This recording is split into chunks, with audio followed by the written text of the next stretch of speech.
ओम शांति। 1911 में प्रकाशित हुई एक किताब, the country of the blind and other stories. एक अंग्रेजी लेखक H.G. वेल्स एक ऐसे पर्वतारोही नवयुवक की कथा सुनाता है। नूनेस उसका नाम है। वो पर्वतारोही यूरोप के किसी अज्ञात पहाड़ी पर चढ़ता है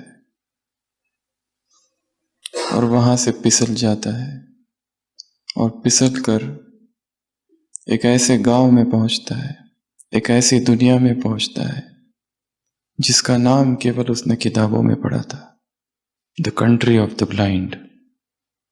एक ऐसा नगर, एक ऐसा शहर, एक ऐसी दुनिया जहां का हर व्यक्ति अंधा है, जो देख नहीं सकता है। और वो ऐसी दुनिया है कि दुनिया से अलग, कट ऑफ। वहां चाहे तो भी कोई आ नहीं सकता और वहां जो है वो बाहर जा नहीं सकते। ऐसी कुछ प्राकृतिक आपदाएं आ गई कि वो नगर दुनिया से अलग हो गया। उसका वर्णन केवल उस देश की किताबों में है कि ऐसा एक देश है। तो ये नवयुवक पर्वतों से फिसलते हुए उस शहर में जा पहुंचता है और देखता है यहाँ सभी अंधे हैं। शायद कभी कोई एक बीमारी यहाँ आई थी और उस बीमारी ने हर नवजात शिशु को अंधा कर दिया था। और बाद में परंपरा से जैसे जैसे पीढ़ियां आगे बढ़ी, वहां का हर व्यक्ति अंधा ही है और इसलिए उनकी बाकी इंद्रिय बड़ी शार्प है, सुनना, बोलना। तो ये युवक वहां जाता है और कहावत है, अंधों की नगरी में अगर किसी के पास एक आंख भी है तो वो राजा है। तो वो सबको दृष्टि का संदेश सुनाने लगता है, प्रकाश का संदेश, विजन का संदेश, कि प्रकाश से कितना फायदा है, प्रकाश हो तो कैसा हो, और प्रकाश जब आता है तो क्या क्या दिखाई देता है। ये दुनिया कैसी रंग बिरंगी है, पर वो सभी उसकी हंसी उड़ाते हैं, वो सभी उसे समझते हैं ये रोगी है कोई। वो बहुत समझाता है, पर वो लोग, लेखक की भाषा में शब्द प्रयोग है the unstable obsession of site. वो कहते हैं कि तुम्हें पागलपन सवार हो गया है देखने का, दृष्टि का, प्रकाश का। ऐसा प्रकाश कुछ होता ही नहीं है। वो बहुत समझाता है पर वो लोग नहीं सुनते।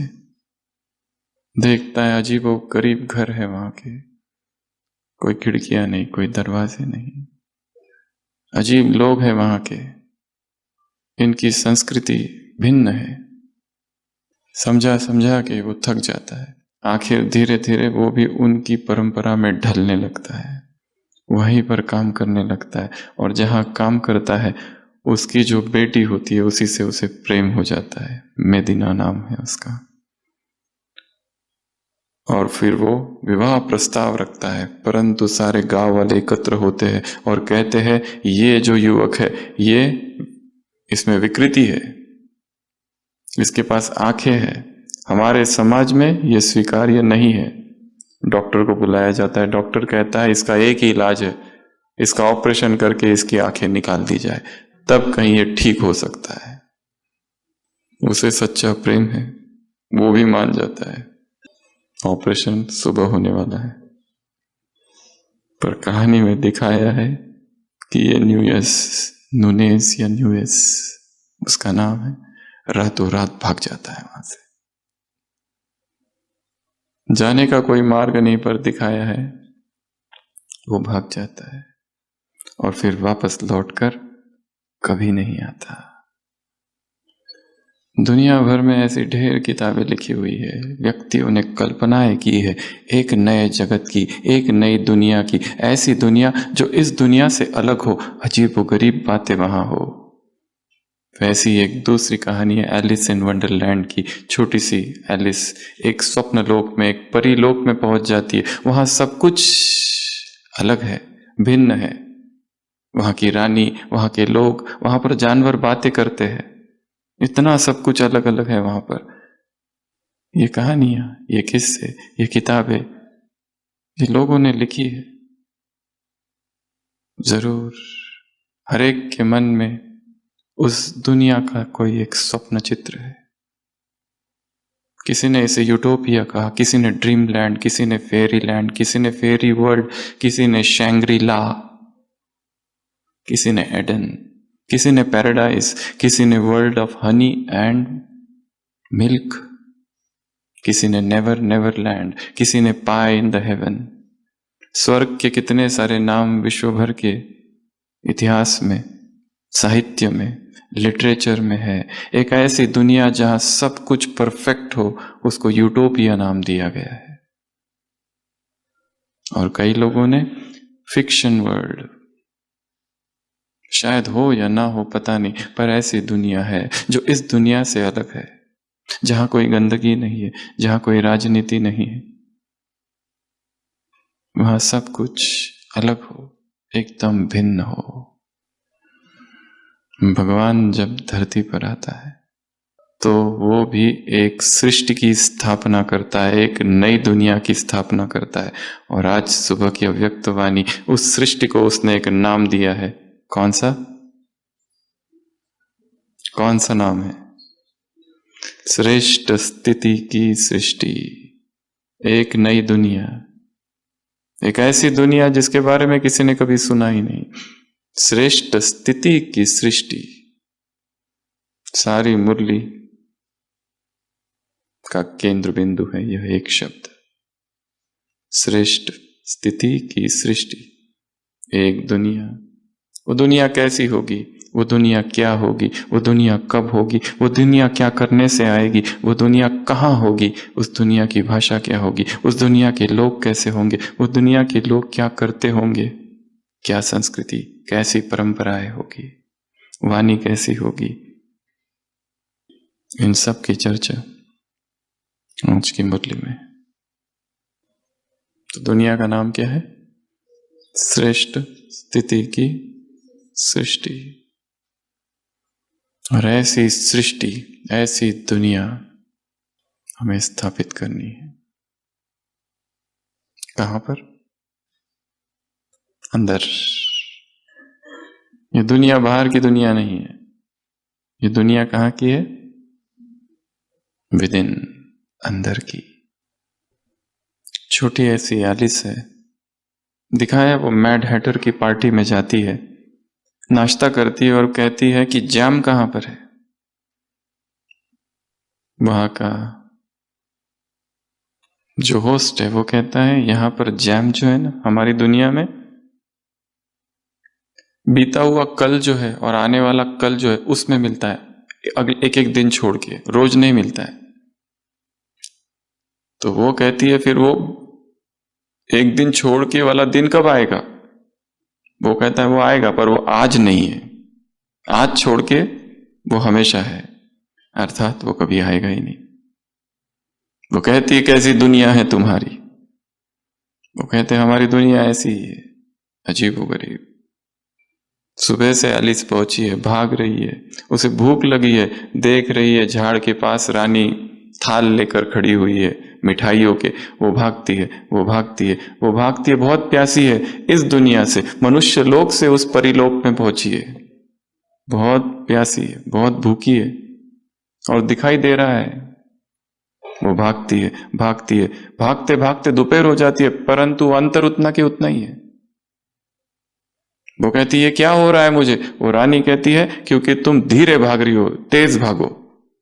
वो और तेज भागती है, और तेज भागती है, और तेज भागती है, पर वो अंतर उतना ही है। आखिरकार एलिस कहती है कैसी दुनिया है तेरी? वो रानी कहती है ये दुनिया भी वैसी है जिस दुनिया से तुम आई हो, यहां कोई भी कहीं पर भी नहीं पहुंचता, केवल जीवन भर भागते रहता है। तो भगवान ने जो सृष्टि स्थापित की है वो एकदम अजीबोगरीब है, एकदम भिन्न है, किसी की कल्पना में नहीं होगी ऐसी सृष्टि। तो ये जो दुनिया है, ये जो वर्ल्ड है, ये जो सृष्टि है, इसकी हम चर्चा करेंगे। इस सृष्टि में हर एक राजा है, बेपरवाह बादशाह। इस सृष्टि में हर एक कैसा है? राजा है। कोई चिंता नहीं है क्या होगा, कैसे होगा। जो हो रहा है अच्छा हो रहा है, जो होगा उससे अच्छा, और जो होने वाला है वो अच्छे से अच्छा। क्योंकि क्योंकि क्योंकि क्योंकि क्योंकि सुनिए ना मुट्ठी, क्योंकि भूल गया यही तो खेल है, फायदा और वायदा। जो हो रहा है वो अच्छा हो रहा है, जो होगा, जो हो गया वो अच्छा हुआ, जो हो रहा है अच्छा, और जो होगा वो बात मत पूछो इतना अच्छा। क्योंकि कराने वाला अच्छे ते अच्छा है, हम निमित्त हैं। ऐसी सृष्टि अंदर स्थापित करनी है जहां हम निश्चिंत हो, निश्चय बुद्धि हो, ट्रस्टी हो, कोई चिंता ही नहीं। क्या होगा, कब होगा, विनाश होगा नहीं होगा, बच्चों का क्या होगा, पोतरे धोत्रों का क्या होगा, सौंप दिया है। पकड़ जो रखा था ढीली करती है, राजी तेरी रजा में, अब तू देख ले, सब कुछ तुझ पर निर्भर है। तो इस सृष्टि में हर एक बादशाह है, बेपरवाह बादशाह। इस सृष्टि में हर एक निश्चय बुद्धि है, इस सृष्टि में हर एक कर्मेंद्रिय जीत है। अर्थात जो कर्मेंद्रियों को जब चाहो तब, जिस रीति से चलाना चाहो चला सको। इंद्रिय जीत, कर्मेंद्रिय जीत, स्वराज्य अधिकारी। हमारी इंद्रिय हमारे वश में है। यह ऐसी सृष्टि है जिसमें हर एक कैसा है? स्वमान धारी। यह ऐसी सृष्टि है कि हर एक को स्वमान किसने दिए हैं? स्वयं भगवान ने। कौन से स्वमान दिए हैं? अपने से भी आगे रखा। कौन से स्वमान दिए? सिर का ताज, नैनों का नूर, मस्तक मणि, दिल तख्त पर बिठाया है स्वयं भगवान ने। यह ऐसी सृष्टि है कि हर एक स्वमानधारी है, स्वमान भगवान ने दिया है, भाग्य भगवान ने दिया है, सम्मान भगवान दे रहा है। स्वमान, सम्मान और भाग्य, तीन चीजें दी है। और जो यहां स्वमानधारी है वो पूरे कल्प में क्या है? सम्मानधारी। सतयुग में कौन सम्मान देगा? प्रजा। द्वापर में भक्त, और संगम में देवात्मा रूप में, शक्ति रूप में देखे जाएंगे, पूजे जाएंगे, माने जाएंगे, गायन होगा अभी इसी वक्त। तो हर समय सम्मान, और सम्मान का आधार क्या है? स्वमान, श्रेष्ठ स्वमान। स्वमान अहंकार को नष्ट करता है, स्वमान अहंकार के विरोध में खड़ा है। तुम ये हो, तुम वो हो, तुम ऐसे हो, तुम वैसे हो। कहने वाला इस संसार का कोई व्यक्ति नहीं है, कोई गुरु, कोई धर्म गुरु, कोई बुद्ध, कोई तीर्थंकर, कोई ईश्वर पुत्र, कोई अवतार, कोई महान आत्मा, कोई धर्मात्मा नहीं है। कौन है कहने वाला? वो जो सब कुछ जानता है, जिससे कुछ भी छिपा हुआ नहीं है, वो कह रहा है। और ये सम्मान तुम्हें क्यों प्राप्त हुआ? इस सृष्टि में एक त्याग किया है सबने। कौन सा? देह के भान का त्याग। इस एक त्याग को करो तो सब कुछ मिल जाएगा। भाग्य, वरदान, सम्मान, सम्मान, सब कुछ। ये ऐसी सृष्टि है कि हर एक अपने समान में स्थित है, और क्योंकि समान में स्थित है, दूसरों को भी क्या कर रहा है? समान से देख रहा है, सम्मान दे रहा है। अगर सारी मुरली से धारणा की पॉइंट निकाली जाए तो ये एक है, दूसरों को रिस्पेक्ट, सम्मान कैसे दे, हाउ टू रिस्पेक्ट अदर्स। उदाहरण किसका दिया? 4 उदाहरण दिए बाबा के। किसको किसको सम्मान दिया? जो छोटे हैं उनको, जो युवा है उनको, जो कुमार कुमारियां हैं उनको, जो बुजुर्ग है उनको, जो बांधेलिया है उनको। क्या क्या सम्मान दिए बांधेलियों को? नंबर 1 है किसमें? याद में। जितना विरोध उतना अधिक वैराग्य। जितना जो बाधा बनता है उतनी लगन और बढ़ती है, उतनी तीव्रता, उतना आवेग, उतनी खींच प्रभु प्रेम की। तो बांधेलियों को बाबा ने किस रूप में देखा, कैसे सम्मान दिया? क्या कहा कि इनमें जो याद की लगन है वो सर्वोपरि है। युवाओं को क्या कहा? कुमार कुमारियों को क्या कहा? 3 बातें कही। कौन सी? नामी ग्रामी है उनको तुम क्या करते हो? चैलेंज, असंभव को संभव। और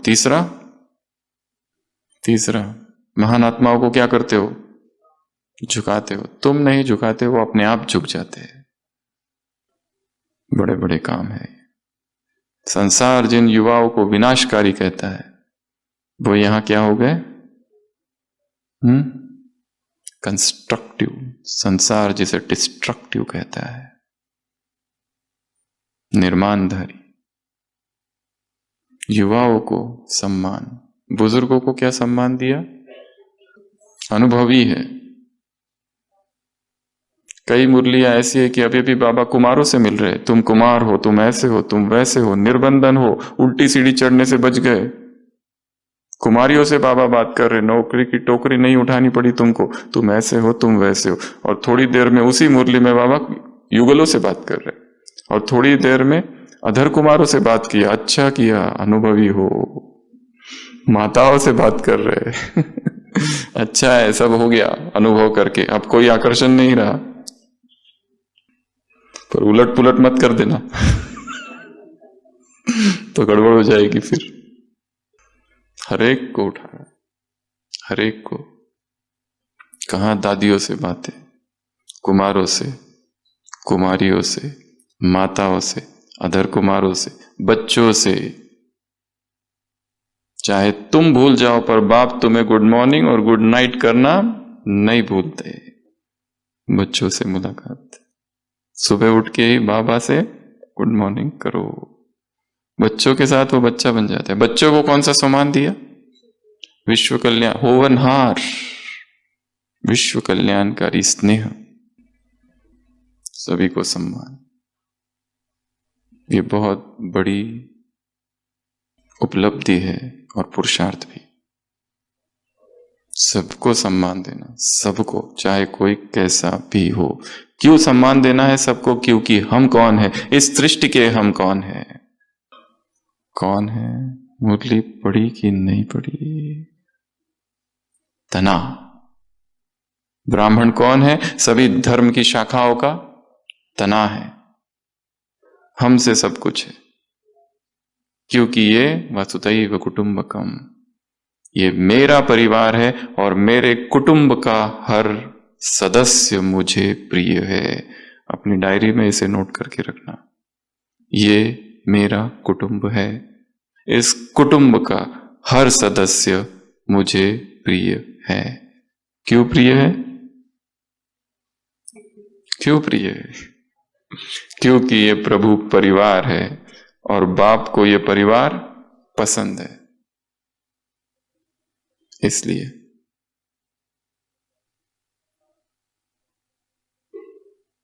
पर न्यारे भी, डिटैच्ड भी। परिवार के बीच है, पर फंसने वाले नहीं है कहीं पर भी। अब्राहम लिंकन जब प्रेसिडेंट बने अमेरिका के, सीनेट सभा में उनका पहला भाषण था। वो भाषण के लिए उठे और सभा में से एक व्यक्ति उठा और हंसने लगा कि मैं तुम्हारे पिताजी को जानता हूं, तुम्हारे पिताजी हमारे परिवार में सबके जूते बनाते थे, बहुत अच्छे मोची थे वो, शू मेकर। क्योंकि एक इतनी छोटी जाति का व्यक्ति और वो प्रेसिडेंट बन गया, ये बहुत बड़ा आघात है। जो अपने आप को बड़ा समझते हैं उनको, वो हंसी में कहता है कि मैं तुम्हारे पिताजी को जानता हूं, परंपरा से तुम्हारा परिवार हमारे परिवार के जूते बना रहा है। सारे लोग हंसने लगते हैं। अब्राहम लिंकन रुकते हैं और कहते हैं, हाँ मैं जानता हूं कि मेरे पिताजी तुम्हारे परिवार के जूते सीते थे, और मैं ये भी जानता हूं कि मेरे पिताजी जैसे जूते और कोई नहीं बना सकता था। तो क्या तुम्हें कोई कंप्लेंट है उनके बारे में? अगर कंप्लेंट हो तो मैं भी बहुत अच्छे जूते सीता हूं, तो मैं भी तुम्हारे लिए सी के दे सकता हूं। और मेरे पिताजी के लिए जूते सीना, जूते बनाना कोई व्यवसाय नहीं था, कोई धंधा नहीं था। वो अपनी संपूर्ण आत्मा उस जूते में डाल देते थे। इतनी तन्मयता से, मनोभाव से वो जूते बनाते थे, इसलिए किसी को भी उनके जूतों के लिए कभी कोई कंप्लेंट नहीं थी। अगर तुम्हें है या तुम्हारे परिवार वालों को हो तो बता देना, मैं सी देता हूं। अपने स्वमान में स्थित है चेतना। दूसरे अपमान करने की कोशिश करे भी तो अपमानित हो नहीं सकती। जो निंदा करने वाले हैं उनकी भी क्या, उन्हें भी सम्मान, युक्ति युक्त सम्मान, क्योंकि ये मेरा परिवार है। हम कौन है? तना है इस परिवार के, इस विश्व के, इस सृष्टि के। तो ये ऐसी नई सृष्टि बाबा स्थापित कर रहे, श्रेष्ठ स्थिति की ये सृष्टि है जिसमें अचल अडोल है आत्मा, हिलती नहीं है, स्थिर है एकदम। तूफान आंधी, ये ऐसी सृष्टि है जहां सदा बहार है, ना आंधी ना तूफान, खुश बहार, सदा बहार। मधुरता है, क्योंकि बिना पवित्रता की मधुरता नहीं। तो ये सृष्टि है प्यूरिटी की सृष्टि। कैसी सृष्टि है ये? प्यूरिटी की सृष्टि। कैसी सृष्टि है ये? आंधी है ना तूफान, बहार है यहां पर, सदा बहार है, खुश बहार है यहां पर, स्थिर है। एक बच्चा खेल रहा है समुद्र के तट पर, लहर आती है और उसका खिलौना लेके चली जाती है। वो लिखता है कि समुद्र चोर है, रेत पर लिखता है उंगली से। उसी समुद्र के किसी और तट पर एक मछुआरा मछली पकड़ रहा है, बहुत मछलियां पकड़ लेता है, लिखता समुद्र मेरा पालनहार है। किसी और तट पर कोई खुदकुशी कर लेता है, उसकी मां लिखती है समुद्र हत्यारा है। किसी और तट पर एक व्यक्ति चल रहा है, उसे एक सीप मिलता है जिसमें अमूल्य मोती है, वो लिखता है समुद्र महादानी है। और थोड़ी क्षणों में अलग अलग लिखे हुए ये वाक्य रेत पर, समुद्र की लहरें आती है और सब कुछ मिटा देती है। समुद्र को कोई लेना देना नहीं तुमसे। तुम जो लिख रहे हो, जो कह रहे हो, तुम्हारे कमेंट्स, तुम्हारी लाइक्स और डिसलाइक्स,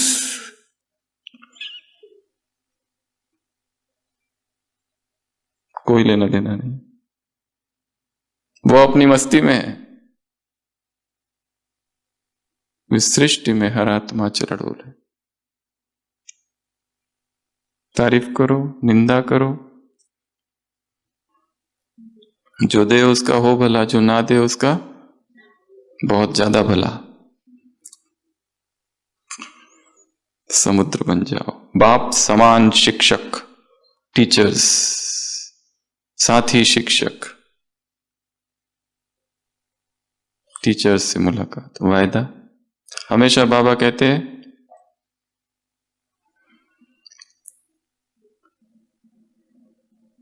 फायदा और कायदा।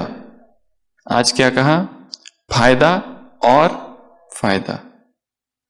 फायदा और कायदा हमेशा होता है, आज क्या है? वायदा और फायदा। वादा तो बहुत करते हो, कैसे करते हो? लिख लिख के करते हो, मन से करते हो, बोल से करते हो, और फिर बाद में क्या हो जाता है? वायदा वहां का वहां रहा। मधुबन में गए थे, ढेर सारे बाबा की कुटिया में ऐसे ऐसे वायदे कर लिए, सुबह 2 बजे उठकर। क्या लिखूं और क्या नहीं अब। और उधर पहुंचने के बाद वहां की वही रही। यह सृष्टि ऐसी है कि यहां कोई रोता नहीं है। माया रुलाती है और बाप वर्षा देते हैं, बाप हंसाते हैं। कोई रोता नहीं है, मन से भी नहीं रोता। अगर रोना आए तो भी क्या कहा? रोना नहीं। यहां करते क्या है फिर सब लोग? यहां का प्रोफेशन क्या है लोगों का इस सृष्टि में? हंसते हैं, गाते हैं और उड़ते हैं। हंसना, गाना, उड़ाना। हंसना, गाना, उड़ना, ये अच्छा काम है। हंसते रहो, गाते रहो, उड़ते रहो। और इसके उल्टा रोते रहो, खाते रहो, सोते रहो। कितनी अच्छी सृष्टि बनाई है भगवान ने, जिसमें निरंतर खुशी हो, मौज हो, आनंद ही आनंद, आनंद की अनुभूति, आनंद ही आनंद, आनंद ही आनंद।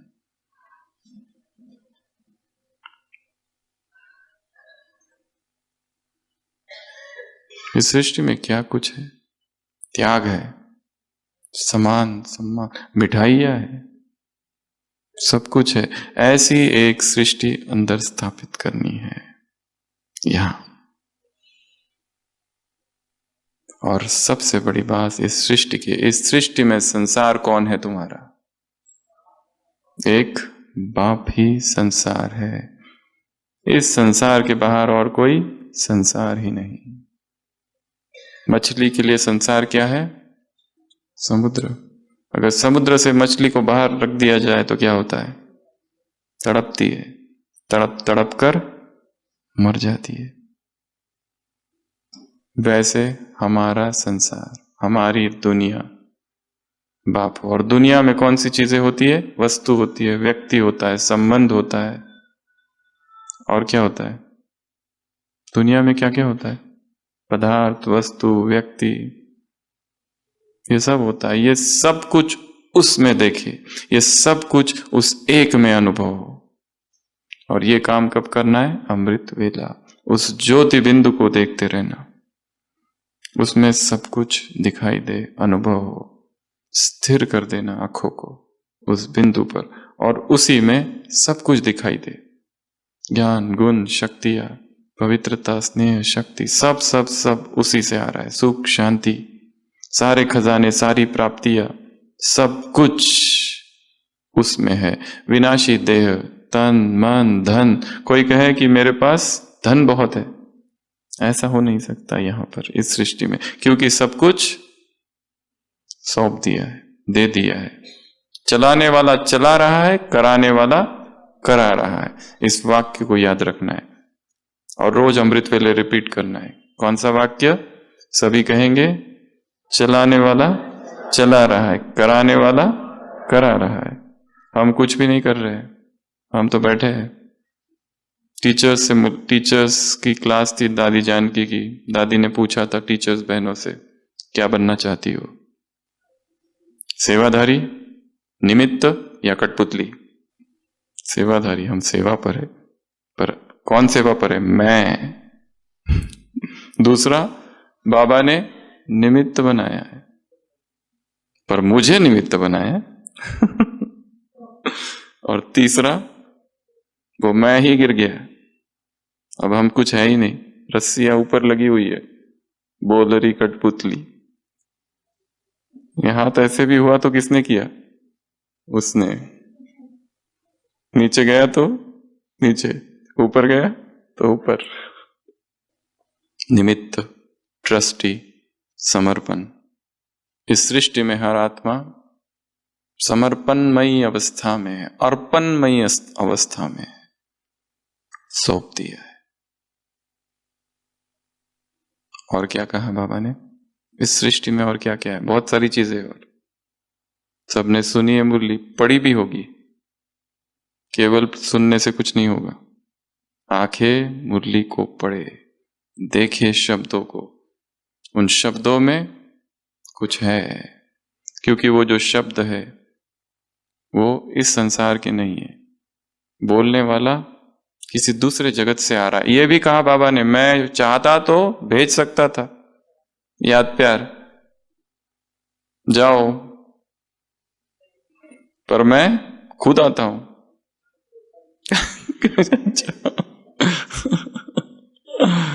अकबर बिरबल से कहता है कि तुम्हारे हिंदू धर्म में ये क्या कॉन्सेप्ट है अवतार का? हमारे इधर ऐसा नहीं है। हमारे यहाँ तो अल्लाह अपने पैगंबरों को भेजता है, और यहाँ भारत में मैं देख रहा हूं ये इसका अवतार उसका अवतार, भगवान ये क्या है? बिरबल कहता है मैं बताता हूं। कल सुबह हम लोग सब शिकार पर जाएंगे, आपका बेटा भी साथ रहेगा। शिकार पर निकलते हैं और बेटे की जगह बिरबल एक पुतला बिठा देता है घोड़े पर जो बैठा हुआ है, और बेटा आगे है, बिरबल, अकबर और बिरबल बहुत पीछे है। वो पुतला जा रहा है और बिरबल जाता है तेज से बीच से निकलकर, और एक कुआं होता है, उस बेटे को, वो पुतले को कुएं में ढकेल देता है। अकबर दौड़ के आता है और सीधा कूद जाता है कुएं में। उसे लगता है अपना मेरा बेटा है। फिर बाहर आके देखता है, वो अंदर पता चलता है तो पुतला है। बिरबल से कहता है ये क्या है? बिरबल कहता है यही उत्तर है, आपने दूसरों को क्यों नहीं बोला जाने के लिए? आप क्यों खुद क्यों कूदे? फिर अकबर कहता है ये मेरा बेटा है इसलिए मैं खुद कूदा। भगवान का भी यहां पर बेटे रहते हैं इसलिए भगवान यहां खुद आता है, वो किसी को भेजता नहीं। उसे प्रेम ही इतना है कि वो खुद ही आता है, याद प्यार लेकर, सिक और प्रेम से। सिक और प्रेम शब्द का प्रयोग 2 बार हुआ है मुरली में, एक तो यहां और दूसरा बुद्धि के घोड़े दौड़ाओ।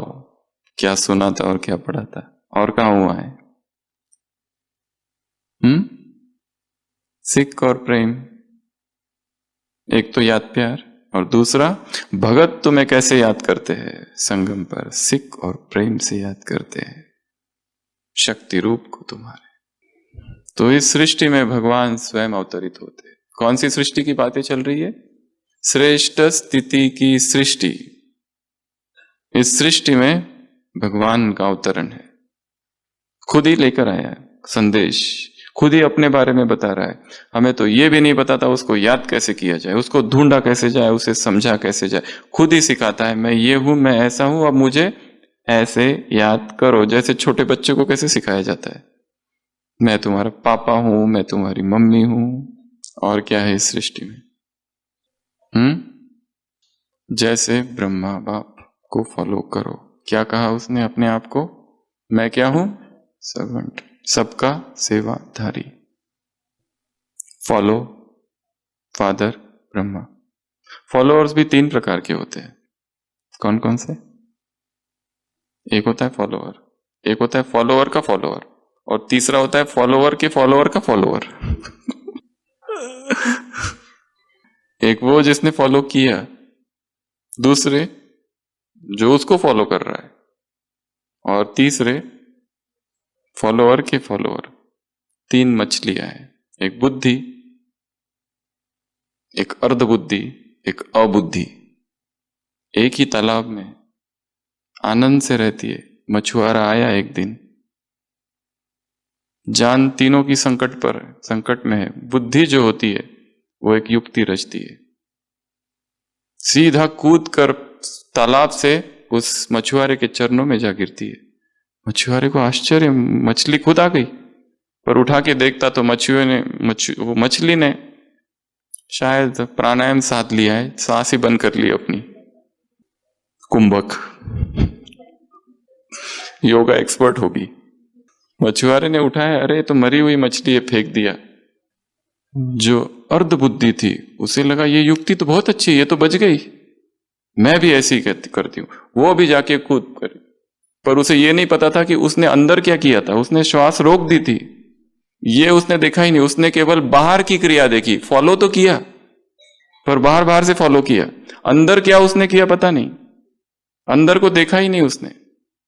मछुआरे ने उठाया, देखा है श्वास तो चल रही है, और अपनी थैली में डाल दी। पर थैली में डालने के बाद उस मछली को फिर ध्यान आया कि मैं तो फंस रही हूं, और थैली का अभी वो खुला है, वो कूद कर बाहर आ जाती और बच जाती। वो भी बच गई, पहले फंसी पर फंसने के बाद तुरंत जागृत हुई। माया ने तो फंसा दिया, पर तुरंत पता चला कि कुछ तो गड़बड़ हुई है, तुरंत अपनी गलती का एहसास हो गया और वो बाहर आ गई। तीसरी मछली अबुद्धि, उसने दोनों को देखा, वो भी कूदकर मछुआरे के पैर पर गिर गई। पर उसे भी ये नहीं पता कि उन पहली वाली ने क्या किया, वो भी अपना श्वास रोके। कुंभक मछुआरे ने कहा, ये हो क्या रहा है आज? मछलियां कूद कूद कर आ रही है। उसने उस मछली को लिया, देखा है श्वास चल रही है, अपनी झोली में डाला और थैला बंद कर दिया। तीसरी मछली फंस गई। वो कौन थी? फॉलोअर की फॉलोअर थी।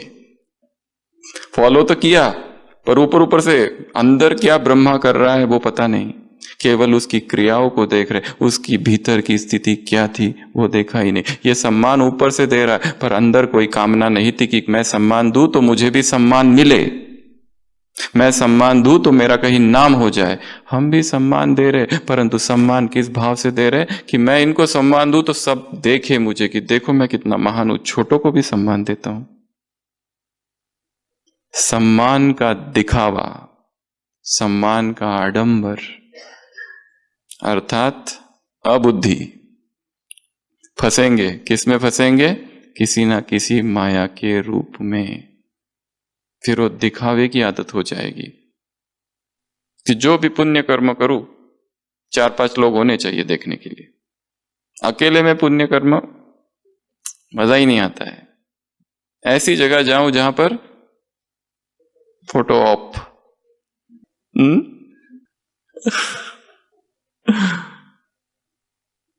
जहां सम्मान हो, जहां नाम हो।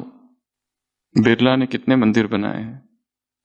बिरला शरीर छोड़ा, भगवान के पास पहुंचा, बोलो क्या किया? मंदिर बनाए, पूरे भारत भर में मंदिर बनाए। किसके मंदिर बनाए? लक्ष्मी नारायण। नाम किसका दिया? Birla temple, Birla temple, Birla temple, Birla temple. पुण्य, जो भी लोग कुछ भी बनाते हैं अपना नाम लिखते हैं ना ऊपर, ये डोनेटेड बाय। जितनी बार वो पढ़ा जाएगा उस व्यक्ति का पुण्य कम कम कम। कर तो रहे पुण्य कर्म, परंतु पुण्य कर्म के साथ क्या जुड़ा है? अभिमान जुड़ा है, दिखावे की कामना जुड़ी है। जहां भी दिखावा है वहां पर सेवा नहीं है। वो फॉलो ब्रह्मा बाबा नहीं है, वो फॉलोअर के फॉलोअर का फॉलोअर, अबुद्धि है वो। और उसमें मछुआरा कभी भी फंस सकता है। फिर रोते, माया रुलाती है, बाप हंसाते हैं। तो ये जो सृष्टि है इसमें एक दूसरे को सम्मान देना है। कैसे सम्मान दे? फिर से उसी प्रश्न पर आते हैं। इस मुरली की धारणा की जो पॉइंट है, हाउ टू रिस्पेक्ट अदर्स, आप बताएंगे कैसे? कैसे सम्मान? सबसे पहला सुनना, लिसन अटेंटिवली। दो व्यक्ति बैठे हैं, वो अपना कुछ सुना रहा है पर उसे इंटरेस्ट ही नहीं, यहां वहां देखता है, तो ये सम्मान नहीं है। सम्मान देना अर्थात सबसे पहला सामने जो बोल रहा है, जो व्यक्ति बोल रहा है, उसको ध्यान से सुनना। दूसरा, सम्मान देना अर्थात कॉम्प्लीमेंट करना। क्या करना? उसको अप्रिशिएट करना। उसमें कुछ तो है ऐसा कोई गुण। जब भगवान सभी के गुण देख लेता है, चाहे कोई भी आ जाए, बाबा के सामने अगर टेररिस्ट को खड़ा कर दिया जाए तो बाबा क्या कहेंगे? हे पापी तुम यहां क्यों आए? ऐसा कहेगा? मीठे वैसे क्या कहेगा उससे? हिस्ट्री हॉल में बाबा कितनों से मिल रहे हैं, यहां पर कितनों से मिले, और उन जिनसे मिल रहे थे उन सब ने, कईयों ने बाद में जाके बाबा को छोड़ दिया। जब भगवान उनसे मिल रहा था तब क्या उसे पता नहीं था ये मुझे छोड़ने वाला है? फिर भी 10-10 मिनट तुम ये हो, तुम ऐसे हो, तुम वैसे हो, तुम ये हो, नैनों के नूर हो, मस्तक के मनी हो, दिल तख्त पर हो, सिर पर बिठाया है वो सब चलेगा, परंतु फिर भी समान, फिर भी सम्मान। हर एक में कुछ ना कुछ है, कुछ एक तो गुण है जिस वजह से भगवान ने उसे पकड़ के रखा है। उसमें सारे अवगुण ही दिखाई देते, ढूंढने के बाद भी गुण हमें दिखाई नहीं देते। क्या करे? अमृत वेला भी चिंतन किया कि कोई एक तो गुण दिखे, पर फिर भी नहीं दिखाई देता है। परंतु कुछ तो है उसमें, बिना उसके वो यहां आ ही नहीं सकता। कुछ ना कुछ है, उस कुछ को ढूंढना है हर एक में। जिसके प्रति मन में सम्मान कम है, पहले तो उनकी लिस्ट बनाओ, इनके प्रति सम्मान हमारे मन में क्यों है? हो सकता है ये आगे आगे करते हैं मन में क्यों सम्मान कम है? भगवान कहता है सभी को जब तक सम्मान नहीं दोगे सम्मान नहीं मिलेगा, देवता नहीं बन सकते। देवता अर्थात देने वाला, देना। भगवान को सारी दुनिया मानती है, पूजती है, सम्मान देती है, इसके रिटर्न में बाबा ने हमको सम्मान दिया है। वैसे ही तुम्हें भगवान ने सम्मान दिया है, अब तुम औरों को सम्मान दो। No flock that range this valley to slaughter I condemn, taught by the power that pities me I love to pity them। एक लेखक लिखता है कि वेजिटेरियन नॉन वेज के बारे में है ये, कि इस पहाड़ों पर जितने पशु है, भेड़ है, उनको काट कर खाना मेरे लिए कोई घृणास्पद बात नहीं है, मैं कर सकता हूं ये। परंतु एक शक्ति है जो उन पर दया करती है। Taught by the power that pities them I learn to pity them. मैं सीखता हूं, जैसे वो उन पर दया करता है मैं भी उन पर दया करता हूं। तो जैसे वो हमको सम्मान देता है, हमें भी क्या करना है? दूसरों को सम्मान देना है। जीसस क्राइस्ट के जीवन में दिखाया है, सूली पे चढ़ने से 12 घंटा पहले अपने सारे शिष्यों के पैर धोता है। भागवत में दिखाया है श्री कृष्ण क्या करते राजसूय यज्ञ में युधिष्ठिर के। झूठन सब साधु संत जो आए उनके क्या कर रहे? पांव धो रहे, पद प्रक्षालन। दिखाया है भागवत में वो जो गाय है वो जन्म जन्म के ऐसी उसमें कहानियां है। योगी है, साधु संत तपस्वी है, जिन्होंने कहा था कि भगवान जब तुम आओगे तो हमें तुम्हारे साथ रखना। वो दिखाया है, वो सारे वो गाय वो सब बन गए। वो ज्यादा समय गोपियों और गोप के साथ नहीं है, उनके साथ ज्यादा है। और जब आता है तो चरण रज, उनके चरणों की धूली अपने शरीर पर लगाए हुए आ रहा है। वो दिखाया है रस, क्या कहते हैं उसको, रास लीला। एक एक गोपी के साथ एक एक कृष्ण है, और अचानक एक सीन आता है, वो एक एक गोपी एक एक साधु है, एक एक तपस्वी है। जन्म जन्म से कृष्ण की भक्ति उसने की थी, इस जन्म में वो गोपी बनी है। अब उनकी इच्छा थी कि हम तुम्हारे साथ रास करें।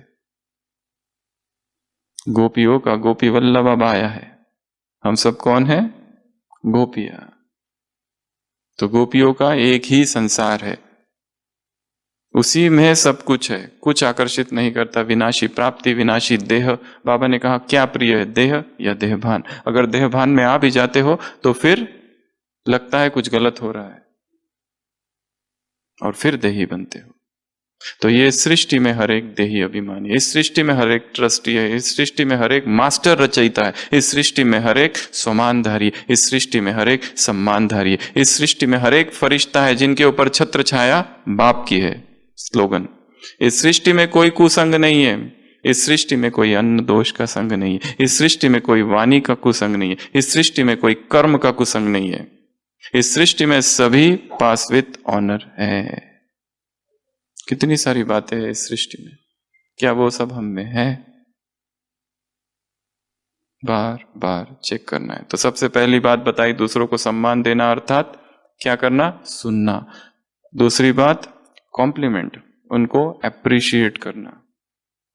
किसी किसी का स्वभाव होता है बिल्कुल दूसरों को अप्रिशिएट नहीं करते, क्योंकि उससे उनका अपना ईगो हर्ट होता है।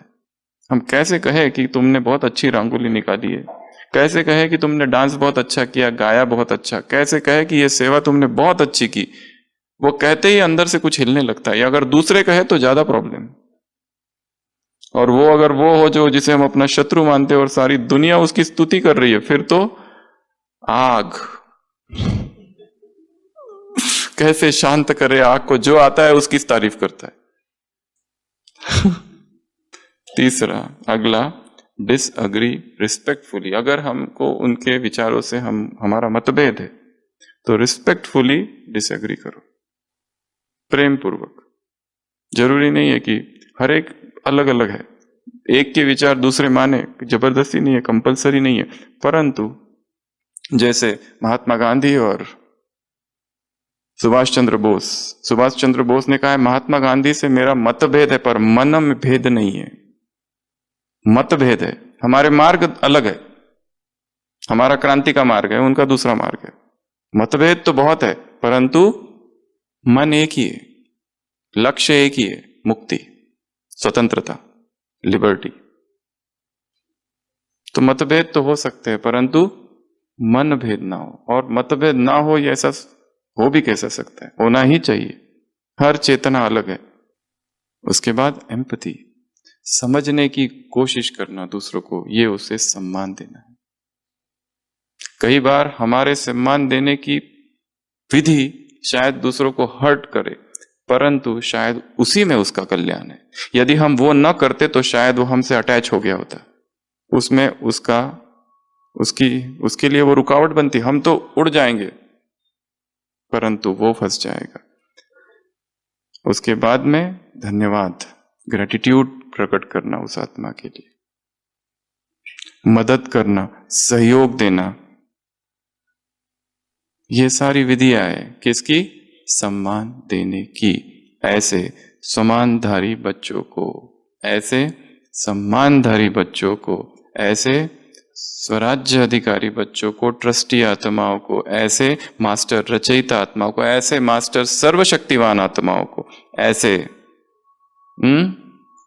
कर्मेंद्रिय जीत आत्माओं को, स्वराज्य अधिकारी आत्माओं को, ऐसे फॉलो फादर आत्माओं को, ऐसे निश्चय बुद्धि आत्माओं को, ऐसे ट्रस्टी आत्माओं को, ऐसे पास विथ ऑनर आत्माओं को, ऐसे फरिश्ता आत्माओं को, ऐसे जिनके ऊपर बाप छत्र छाया है, ऐसे बेफिक्र बादशाह आत्माओं को, ऐसे बाहर में रहने वाले आत्माओं को, आंधी तूफान से परे आत्माओं को, ऐसे खुशबहार आत्माओं को, ऐसे मधुर आत्माओं को, पवित्रता जिनमें है ऐसी आत्माओं को, ऐसे